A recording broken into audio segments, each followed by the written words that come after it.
দখলদার ইসরায়েলি বাহিনী এবং ফিলিস্তিন পুরোদমে যুদ্ধ চলছে, যার জেরে পৃথিবী এখন তৃতীয় বিশ্বযুদ্ধের দ্বারপ্রান্তে। দর্শক, আমাদের হাতে এসেছে ভয়ঙ্কর সব আপডেট আন্তর্জাতিক সংবাদ। প্রথমেই জানিয়ে দিব সংবাদ শিরোনাম। নেতানিয়াহু নোংরা খেলা খেলছেন বলছে হামাস। ইউক্রেনের সঙ্গে খনিজ চুক্তির কাছাকাছি যুক্তরাষ্ট্র, বললেন ট্রাম্প। জিম্মিদের ফেরত পেয়েও ফিলিস্তিনিদের মুক্তি দিল না ইসরায়েল। রাশিয়া ইউক্রেন যুদ্ধের সমাপ্তি চলতি সপ্তাহে। সশস্ত্র বাহিনী শক্তিশালী করার অঙ্গীকার পুনর্ব্যক্ত করলেন পুতিন।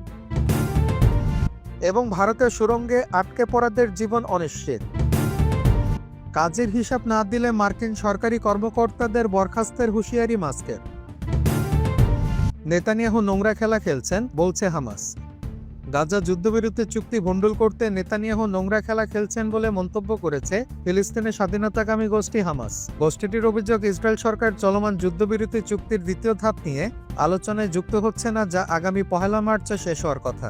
শনিবার 22 ফেব্রুয়ারি আল জাজিরাকে দেয়া এক সাক্ষাৎকারে হামাসের রাজনৈতিক শাখার জ্যেষ্ঠ সদস্য বাশেম নাইম এই অভিযোগ করেন। বাশেম নাইম বলেন, আমরা বিশ্বাস করি আবার ওই চুক্তিকে ভণ্ডুল ও গুরুত্বহীন করার নোংরা খেলা চলছে, আর এই খেলার মাধ্যমে আবার নতুন করে যুদ্ধে ফিরে যাওয়ার বার্তা দেওয়া হচ্ছে। তিনি বলেন, চলমান যুদ্ধবিরতি চুক্তি নিয়ে হামাস প্রতিশ্রুতিবদ্ধ, চুক্তির বাধ্যবাধকতাগুলো মেনে চলা হয়েছে। হামাসের এই নেতার অভিযোগ, ইসরায়েল চুক্তির শর্ত ভঙ্গ করছে। চুক্তির প্রথম পর্যায়ে কার্যকর থাকার মেয়াদকালে শতাধিক ফিলিস্তিনি নিহত হয়েছেন। প্রতিশ্রুতি মেনে পর্যাপ্ত মানবিক সহায়তা গাজায় ঢুকতে দেওয়া হয়নি। নেতজারিম করিডোর গাজার উত্তর ও দক্ষিণের মধ্যে সংযোগকারী সংকীর্ণ পথ থেকে সেনা প্রত্যাহার স্থগিত রাখা হয়েছিল। এর আগে এই মাসের শুরুতে দ্য নিউ ইয়র্ক টাইমসকে দেয়া সাক্ষাৎকারে ইসরায়েলি কর্মকর্তারা স্বীকার করেছেন হামাসের অভিযোগ সত্য, তবে সরকারিভাবে ইসরায়েল এসব অভিযোগ অস্বীকার করেছে। যুদ্ধবিরতির এই চুক্তির দ্বিতীয় তৃতীয় পর্যায়ে 6 সপ্তাহের প্রথম পর্যায়ের মধ্যে চূড়ান্ত করার কথা ছিল। প্রথম পর্যায়ে ইসরায়েলি বন্দীদের মুক্তির বিনিময়ে ফিলিস্তিনি বন্দীদের ছেড়ে দেয়া, গাজা থেকে আংশিকভাবে ইসরায়েলি সেনা প্রত্যাহার এবং যুদ্ধবিধ্বস্ত গাজায় মানবিক সহায়তা প্রবেশে নিশ্চিত করা হয়। 19 জানুয়ারি শুরু হয় চুক্তি অনুযায়ী দ্বিতীয় পর্যায়ে চূড়ান্ত হলে সব ইসরায়েলি বন্দীর মুক্তি এবং স্থায়ী যুদ্ধবিরতি কার্যকর হওয়ার কথা। এদিকে যুদ্ধবিরতির শর্ত অনুযায়ী শনিবার ইসরায়েলের 6 জন জিম্মিকে মুক্তি দিয়েছে হামাস। গাজায় যুদ্ধবিরতি চুক্তির অংশ হিসেবে 6 ইসরায়েলি জিম্মির বিনিময়ে 620 জন বন্দীর মুক্তি দেওয়ার কথা ছিল। সংবাদ মাধ্যম আল জাজিরা জানিয়েছে, দিন পেরিয়ে রাত হয়ে গেল ফিলিস্তিনি বন্দীদের মুক্তি দেয়নি ইসরায়েল। অপেক্ষারত ফিলিস্তিনি পরিবারগুলো তাদের আপনজনদের ফিরে পেতে অপেক্ষার প্রহর গুনছে। ইসরায়েলের প্রধানমন্ত্রী বেনিয়ামিন নেতানিয়াহুর অভিযোগ, সর্বশেষ মুক্তি পাওয়া জিম্মিদের অপমানজনক অনুষ্ঠানের মাধ্যমে মুক্তি দেয় আপাতত ফিলিস্তিনি বন্দীদের মুক্তি দেওয়া হবে না। ইউক্রেনের সঙ্গে খনিজ চুক্তির কাছাকাছি যুক্তরাষ্ট্র, বললেন ট্রাম্প। মার্কিন প্রেসিডেন্ট ডোনাল্ড ট্রাম্প বলেছেন, যুদ্ধের অবসান ঘটানোর প্রচেষ্টার অংশ হিসেবে খনিজ সম্পদ থেকে রাজস্ব ভাগাভাগি করার বিষয়ে ওয়াশিংটনের সঙ্গে চুক্তির কাছাকাছি পৌঁছেছে ইউক্রেন। স্থানীয় সময় শনিবার 22 ফেব্রুয়ারি ওয়াশিংটনের উপকণ্ঠে মেরিল্যান্ডের ন্যাশনাল হারবারে এক সমাবেশে এই কথা বলেন তিনি। সমাবেশে ডোনাল্ড ট্রাম্প বলেন, আমি মনে করি আমরা একটি চুক্তির প্রায় কাছাকাছি। তিনি বলেন, রুশ আক্রমণকারীদের প্রতিহত করার জন্য ওয়াশিংটন ইউক্রেনকে যে $1 বিলিয়ন সামরিক সহায়তা দিয়েছে তা পুনরুদ্ধার করতে চায় মার্কিন যুক্তরাষ্ট্র। তিনি বলেন, ইউক্রেন থেকে যুক্তরাষ্ট্র বিরল মৃত্তিকা তেল বা যা কিছু পাওয়া যায় তা চাচ্ছে। সম্প্রতি ট্রাম্প প্রশাসন ইউক্রেনের যুদ্ধের অবসানের লক্ষ্যে বৃহত্তর আলোচনায় অংশ হিসেবে বিরল অর্থ খনিজ সম্পদের চুক্তির প্রস্তাব দিয়েছে। মূলত ইউক্রেনের প্রচুর পরিমাণে প্রাকৃতিক সম্পদ রয়েছে, যেগুলো অস্ত্র, বৈদ্যুতিক গাড়ি সহ বিভিন্ন পণ্য উৎপাদনে গুরুত্বপূর্ণ অনুষঙ্গ। এসব সম্পদ বিশ্বের সব জায়গায় পাওয়া যায় না এবং এগুলো আহরণ করাও সহজ নয়, তাই এই সম্পদগুলো বেশ মূল্যবান। ইউক্রেনের যেসব প্রাকৃতিক সম্পদ রয়েছে সেগুলো চীনেও রয়েছে, তাই যুক্তরাষ্ট্র ও পশ্চিমারা চীনকে টেক্কা দিতে ইউক্রেনের সম্পদের দিকে নজর দিয়েছে। জিম্মিদের ফেরত পেয়েও ফিলিস্তিনিদের মুক্তি দিল না ইসরায়েল। পরবর্তী জিম্মিদের অপমানজনক অনুষ্ঠান ছাড়া মুক্তি নিশ্চিত না হওয়া পর্যন্ত অনির্দিষ্টকালের জন্য ফিলিস্তিনি বন্দীদের মুক্তি পিছিয়ে দিয়েছে ইসরায়েল। ফিলিস্তিনি জিম্মিদের মুক্তির বিলম্বকে নেতানিয়াহুর সময়ক্ষেপণের কৌশল হিসেবে অভিযুক্ত করেছে হামাস। যুদ্ধবিরতির শর্ত অনুযায়ী শনিবার 22 ফেব্রুয়ারি ইসরায়েলের 6 জন জিম্মিকে মুক্তি দিয়েছে হামাস। গাজায় যুদ্ধবিরতি চুক্তির অংশ হিসেবে 6 ইসরায়েলি জিম্মির বিনিময়ে 620 জন বন্দীকে মুক্তি দেওয়ার কথা ছিল। সংবাদ মাধ্যম আল জাজিরা জানিয়েছে, দিন পেরিয়ে রাত হয়ে গেল ফিলিস্তিনি বন্দীদের বন্দীদের মুক্তি দেয়নি ইসরায়েল। অপেক্ষারত ফিলিস্তিনি পরিবারগুলো তাদের আপনজনদের ফিরে পেতে অপেক্ষার প্রহর গুনছে। ইসরায়েলের প্রধানমন্ত্রী বেনিয়ামিন নেতানিয়াহুর অভিযোগ, সর্বশেষ মুক্তি পাওয়া জিম্মিদের অপমানজনক অনুষ্ঠানের মাধ্যমে মুক্তি দিয়ে আপাতত ফিলিস্তিনি বন্দীদের মুক্তি দেওয়া হবে না। শনিবার রাতে এক বিবৃতিতে নেতানিয়াহু বলেন, অপমানজনক অনুষ্ঠানের মাধ্যমে আমাদের জিম্মিদের অসম্মান করা এবং অপপ্রচারের জন্য জিম্মিদের নিন্দনীয়ভাবে ব্যবহার করা সহ হামাসের বারবার যুদ্ধবিরতি চুক্তি লঙ্ঘনের জেরে এই সিদ্ধান্ত নেওয়া হয়েছে যে পরবর্তী ধাপে অপমানজনক অনুষ্ঠান ছাড়া জিম্মিদের মুক্তি না দেওয়া পর্যন্ত যেসব ফিলিস্তিনিদের মুক্তি দেওয়ার পরিকল্পনা করা হয়েছিল তাদের ছাড়া হবে না। এদিকে নেতানিয়াহুর বিরুদ্ধে চুক্তি বাস্তবায়নে গড়িমসি এবং যুদ্ধ দীর্ঘায়িত করার কৌশলের অভিযোগ তুলেছে হামাস। হামাসের মুখপাত্র বলেছেন, নির্ধারিত সময় পার হয়ে গেল ইসরায়েল সপ্তম দফায় বন্দীদের মুক্তি না দিয়ে যুদ্ধবিরতি চুক্তির চরম লঙ্ঘন করেছে। এরই মধ্যে পশ্চিম তীরে নতুন করে ইসরায়েলি সহিংসতা বাড়ছে। দিওয়ানি ইসরায়েলি বাহিনী হামলা চালিয়ে শত শত গবাদি পশু লুট করেছে বলে জানিয়েছে ফিলিস্তিনি সংবাদ সংস্থা ওয়াফা। একই সঙ্গে কুসরা শহরে ইসরায়েলি বাহিনীর অভিযানে টিয়ার গ্যাস ছোড়ার কারণে অসংখ্য মানুষ শ্বাসকষ্টে ভুগছেন। কাজের হিসাব না দিলে মার্কিন সরকারি কর্মকর্তাদের বরখাস্তের হুঁশিয়ারি মাস্কের। কাজের হিসাব চেয়ে মার্কিন সরকারি কর্মকর্তাদের ইমেল দিয়েছে প্রেসিডেন্ট ডোনাল্ড ট্রাম্পের প্রশাসন। শনিবার বিকেলে পাঠানো ইমেল গত এক সপ্তাহে কাজের তালিকা জমা দিতে বলা হয়েছে, অন্যথায় তাদের পদত্যাগ করতে বলা হয়েছে।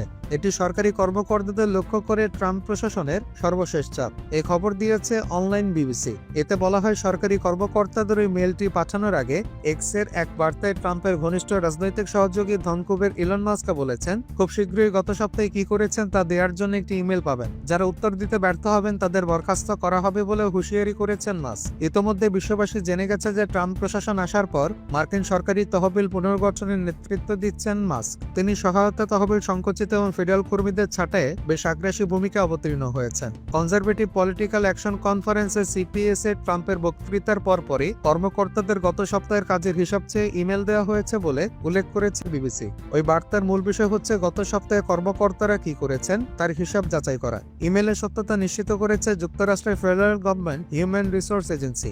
বিবৃতির মাধ্যমে বিষয়টি নিশ্চিত করা হয়েছে বলে জানিয়েছে বিবিসির মার্কিন অংশীদার সিবিএস নিউজ। গত সপ্তাহে কর্মকর্তারা যে কাজ করছেন আগামী সোমবারের মধ্যে তা জানানোর নির্দেশ দিয়েছে the office of personal management বা ওপিএম। পরবর্তী পদক্ষেপগুলো তারাই ঠিক করবে বলে জানানো হয়েছে। কর্মকর্তাদের দক্ষ ও জবাবদিহিমূলক ফেডারেল কর্মী বাহিনী গড়ে তুলতে ট্রাম্পের যে অঙ্গীকার রয়েছে তা বাস্তবায়ন করতে এমন পদক্ষেপ নেওয়া হয়েছে বলে জানিয়েছে ওপিএম। ওই ইমেলের একটি অনুলিপি বিবিসির হাতেও পৌঁছেছে, যেখানে কর্মকর্তাদের কাজের ব্যাখ্যা সম্পর্কে 5টি বুলেট পয়েন্ট উল্লেখ করতে বলা হয়েছে। সোমবার মধ্যরাতের মধ্যে কোনো গোপন তথ্য প্রকাশ না করে ওই ইমেলের উত্তর চেয়েছে কর্তৃপক্ষ।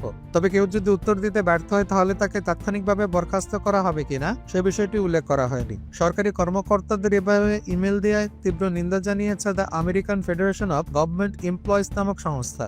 যুক্তরাষ্ট্রের ফেডারেল কর্মকর্তাদের সবচেয়ে বড় সংস্থা এটি। ওই ইমেলে করা সমালোচনা করে সংস্থাটি বলেছে এটি নিষ্ঠুর এবং অপমানজনক। পাশাপাশি ফেডারেল কর্মকর্তাদের বেআইনিভাবে বরখাস্তের বিরুদ্ধে আইনি লড়াইয়ের প্রতিশ্রুতি দিয়েছে তারা। রাশিয়া ইউক্রেন যুদ্ধের সমাপ্তি চলতি সপ্তাহে। 3 বছর ধরে চলমান রাশিয়া ইউক্রেন যুদ্ধ চলতি সপ্তাহে বন্ধ হতে পারে বলে ইঙ্গিত দিয়েছে যুক্তরাষ্ট্র।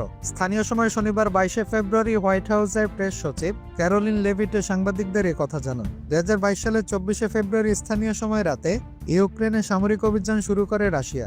রুশ বাহিনী হামলার মধ্য দিয়ে পাল্টাতে শুরু করে বিশ্ব রাজনীতির দৃশ্যপট। 3 বছর ধরে চলা যুদ্ধে ব্যাপক ক্ষয়ক্ষতি আর প্রাণহানি হয়েছে দুই পক্ষেরই। শনিবার রাশিয়া ইউক্রেন যুদ্ধ নিয়ে আশার কথা শোনান হোয়াইট হাউসের প্রেস সচিব ক্যারোলিন লেভিট। বলেন, 3 বছর ধরে চলা সংঘাত বন্ধের চলতি সপ্তাহের মধ্যে একটি চুক্তিতে পৌঁছার ব্যাপারে আত্মবিশ্বাসী ডোনাল্ড ট্রাম্প। লেভিট সাংবাদিকদের বলেন, প্রেসিডেন্ট এবং তার দল এই যুদ্ধের উভয় পক্ষের মধ্যে আলোচনা চালিয়ে যাওয়ার দিকে বেশ মনোযোগী। হোয়াইট হাউসের প্রেস সচিব আরো জানান, জাতীয় নিরাপত্তা উপদেষ্টা ম্যাট ওয়ার্ডস এই সপ্তাহান্তে একটি চুক্তির জন্য দিনরাত কাজ করছেন। তিনি উল্লেখ করেন যে ট্রেজারি সেক্রেটারি স্কট বেসেন্টো ইউক্রেনের সঙ্গে প্রাকৃতিক সম্পদের বিষয়ে একটি প্রস্তাবিত চুক্তি নিয়ে আলোচনা করছেন। সম্প্রতি ইউক্রেন যুদ্ধ শুরুর দায় জেলেনস্কির কাঁধে চাপালেও এবার ভিন্ন সুরে ট্রাম্পের কণ্ঠে। শনিবার ওয়াশিংটনে একটি সম্মেলনে দেওয়া ভাষণে তিনি বলেন, রাশিয়া ইউক্রেনে আক্রমণ করেছে, তবে জেলেনস্কি এবং তৎকালীন মার্কিন প্রেসিডেন্ট জো বাইডেনের রুশ আক্রমণ এড়াতে পদক্ষেপ নেওয়া উচিত ছিল। একই সঙ্গে ট্রাম্প জানান, শিগগিরই খনিজ নিয়ে ইউক্রেনের সঙ্গে যুক্তরাষ্ট্রের চুক্তি হবে। ইউক্রেন যুদ্ধ নিয়ে কড়া অবস্থান নিয়ে ডোনাল্ড ট্রাম্পের সঙ্গে আলোচনায় বসতে যাচ্ছেন ফরাসি প্রেসিডেন্ট ও ব্রিটিশ প্রধানমন্ত্রী। পশ্চিমা দুই নেতাই মার্কিন প্রেসিডেন্টের সঙ্গে বৈঠকে কিয়েভের পক্ষে নিজেদের সমর্থনের কথা ব্যক্ত করবেন বলে জানিয়েছেন। ভারতের সুড়ঙ্গে আটকে পড়াদের জীবন অনিশ্চিত।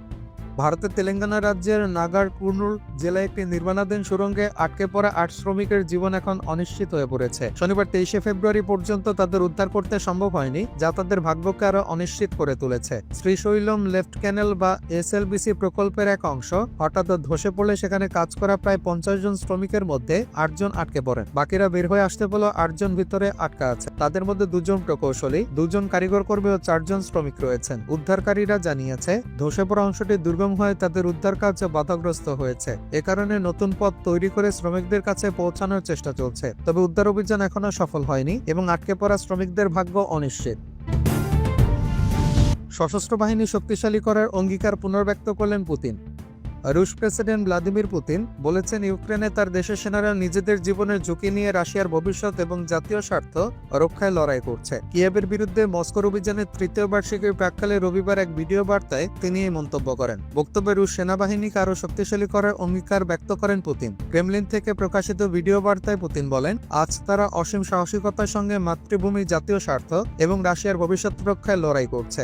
একই সঙ্গে তিনি জানান, রাশিয়ার সশস্ত্র বাহিনীকে শক্তিশালী উন্নত করার কৌশল অপরিবর্তিত থাকবে। পুতিনের বক্তব্য এমন এক সময় এলো যখন ইউক্রেন যুদ্ধ 3য় বছরে পা রাখতে যাচ্ছে এবং পশ্চিমা নিষেধাজ্ঞার মধ্যে রাশিয়া তার সামরিক সক্ষমতা বাড়ানোর উপর গুরুত্ব দিচ্ছে। এদিকে হোয়াইট হাউসের প্রেস সচিব ক্যারোলিন লেভিটে জানিয়েছেন, প্রেসিডেন্ট ডোনাল্ড ট্রাম্প রাশিয়ার সঙ্গে একটি চুক্তিতে পৌঁছানোর ব্যাপারে আত্মবিশ্বাসী এবং এই চুক্তির মাধ্যমে 3 বছরের পুরনো রাশিয়া ইউক্রেন যুদ্ধের সমাপ্তি ঘটাতে সক্ষম হবেন। তিনি শনিবার দক্ষিণ লন্ডনে সাংবাদিকদের সঙ্গে আলাপকালে ইঙ্গিত দিয়েছেন যে এই সপ্তাহের মধ্যে যুদ্ধের অবসান হতে পারে। মার্কিন সংবাদ মাধ্যম দ্য হিল তাদের এক প্রতিবেদনে এই খবর জানিয়েছে। লেভিট বলেন, প্রেসিডেন্ট এবং তার দল এই যুদ্ধের উভয় পক্ষের সঙ্গে আলোচনা চালিয়ে যাওয়ার দিকে অত্যন্ত মনোযোগী। কনজারভেটিভ পলিটিক্যাল অ্যাকশন কনফারেন্স বা সিপিএসসি থেকে ফিরে এসে আত্মবিশ্বাস নিয়ে প্রেসিডেন্ট বলেন, আমরা রাশিয়া ইউক্রেন যুদ্ধে এই সপ্তাহের মধ্যে সমাধান করতে পারবো। তার এই মন্তব্যটি আসে যখন প্রেসিডেন্ট ডোনাল্ড ট্রাম্প ইঙ্গিত দেন যে ইউক্রেনের প্রেসিডেন্ট ভলোদিমির জেলেনস্কির আলোচনায় তেমন কোনো শক্তিশালী অবস্থান নেই এবং তাকে আন্তর্জাতিক শান্তি আলোচনাগুলো থেকে দূরে রাখা উচিত।